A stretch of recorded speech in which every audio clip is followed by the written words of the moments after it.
When the Fed turns the dial on interest rates, they are essentially changing the temperature of the entire American economic engine. It all starts with the federal funds rate. This is the interest rate that commercial banks charge each other for loans. When the Fed raises this rate, it becomes more expensive for your bank to get the money they eventually lend to you.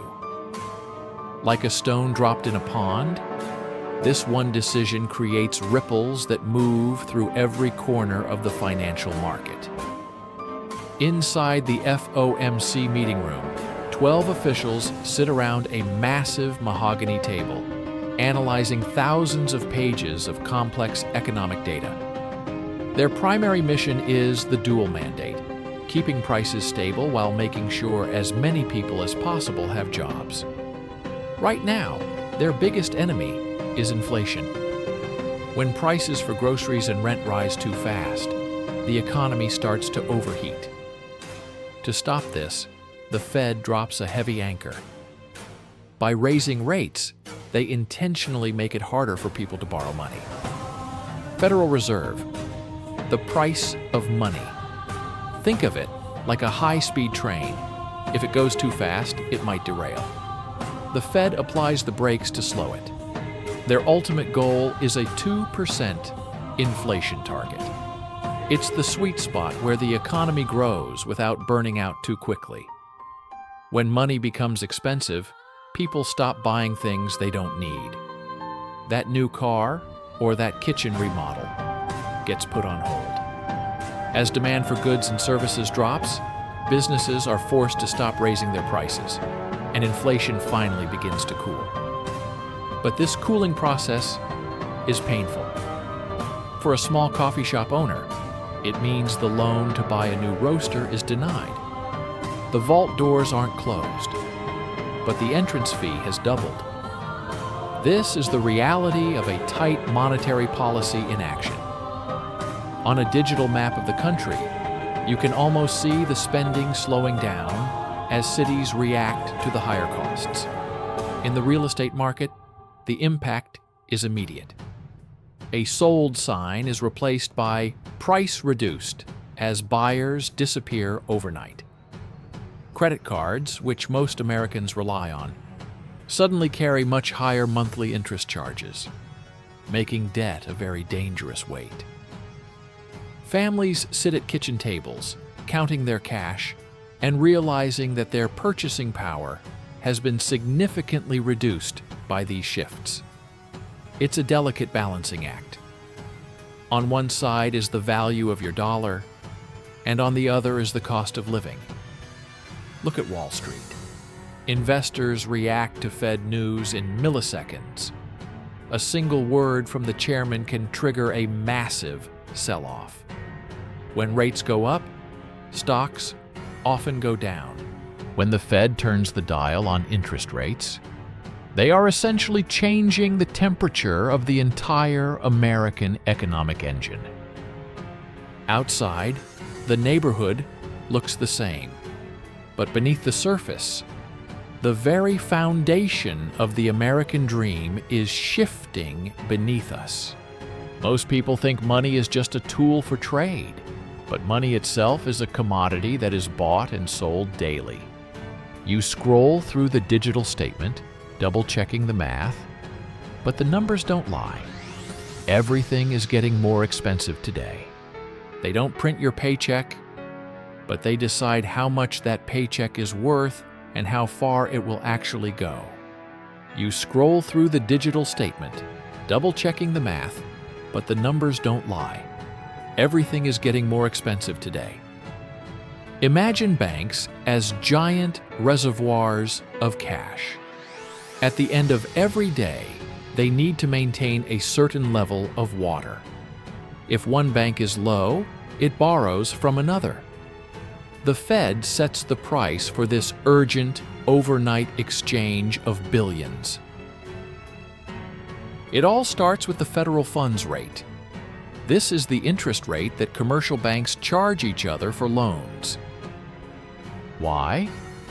Because future profits are worth less when the cost of capital is high. Big tech companies that rely on cheap borrowing to grow suddenly have to fire staff and cut their ambitious research budgets.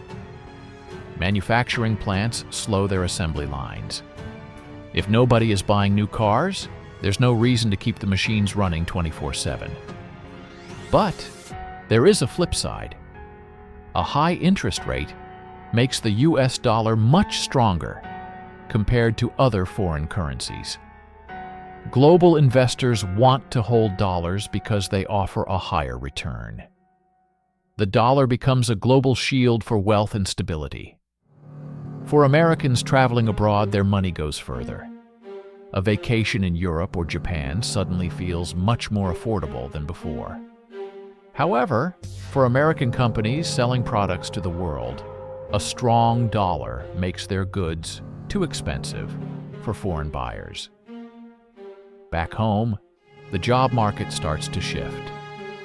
The now hiring signs that were everywhere last year are starting to disappear. The unemployment rate is a lagging indicator. It's the last thing to change, but it's the most personal part of the story. The Fed reads the Beige Book, a report from every region in America, to see how real people are actually feeling the pressure. We live in a low-rate world for over a decade. It was an era of easy growth, cheap debt, and booming markets. But that era has ended. The waterfall of easy cash has slowed to a drip, forcing everyone to become more fiscally disciplined. If you have money in a savings account, this is actually good news. For the first time in years, your bank pays you. But economic shifts take time. There is a lag effect. Decisions made today might not be fully felt for another 18 months. The Fed is trying to build a wall of high interest to stop the flood of inflation from destroying the middle class. Startups that used to get millions in funding now struggle to survive. Only the strongest and most profitable businesses will make it. Every decision made in that DC boardroom travels down the wire, directly into the mailbox of every suburban home in America. Car dealerships are full of inventory, but the monthly payments have become too high for the average family to manage comfortably. Economists stare at screens, debating the CP pipe, the Consumer Price Index, searching for any sign that their plan is actually working. It's a cold, mathematical process, but it's driven by human behavior. Economics is the study of how we make difficult choices. When the Fed chairman walks to the podium, the world holds its breath. Every syllable is analyzed for a hint of the future. They argue over hawkish or dovish policies. Hawks want high rates to kill inflation. Doves want low rates to protect jobs. The history of interest rates is a mountain range of peaks and valleys, reflecting the booms and busts of our nation. We are currently climbing a steep peak. People are cutting up their credit cards and learning to live within their means again. Banks are competing for your deposits again. A 4% return on a savings account was unthinkable just a few years ago. This is the incentive to save. When money has a high price, the system rewards those who keep it instead of spending. Locking your money in a safe or a CD becomes a smart move. Risk is no longer free. It has a high cost. The capital stands as a symbol of the rules that govern us. But the Fed operates independently to avoid political interference. From the farmer in Iowa to the coder in Silicon Valley, everyone is connected by the same invisible thread of credit. If you were planning to refinance your home, that window has likely closed for now.